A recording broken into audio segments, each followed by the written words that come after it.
Guys আমি এখন মনীষার জন্য এমনি একটা জিনিস বানিয়ে নিয়ে যাবো, দেখিও কেমন রিয়েকশন দেয়।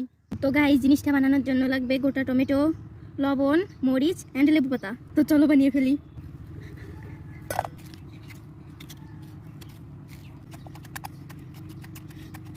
তো গাইজ আমার দুটোই কাটা শেষ।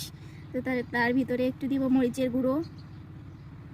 মরিচের গুঁড়ো একটু বেশি বেশি করে দিবেন, খেতেও স্বাদ হবে, লাল লাল হবে। একটু লবণ দিবেন পরিমাণ মতো। এবার একটু লেবু পাতা দিয়ে দেবো ছিঁড়ে ওর ভিতরে। তো সুন্দর করে এবার মিক্সড করে নিব।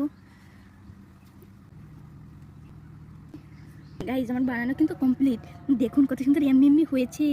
আপনারাও বাড়িতে একবার ট্রাই করবেন। এবার ঢাকনা দিয়ে ঢেকে দিব। এবার আমি মনীষার কাছে নিয়ে যাব। গাইজ তো আমি চলে যাচ্ছি মনীষার কাছে, টমেটো নিয়ে দেখি ওর কেমন লাগে। মনীষা, তোমার জন্য টমেটো এনেছি, কেমন টেস্ট হয়েছে খেয়ে বলো। ওয়াও, খেয়ে বলো কেমন টেস্ট। খাচ্ছি, দাঁড়াও, এভাবে খাবো।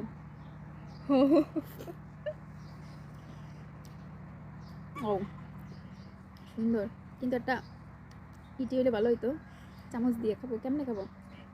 ওভাবে খেতে নয় বলদ, এবার কামড়ি কামড়ি খেতে হয়।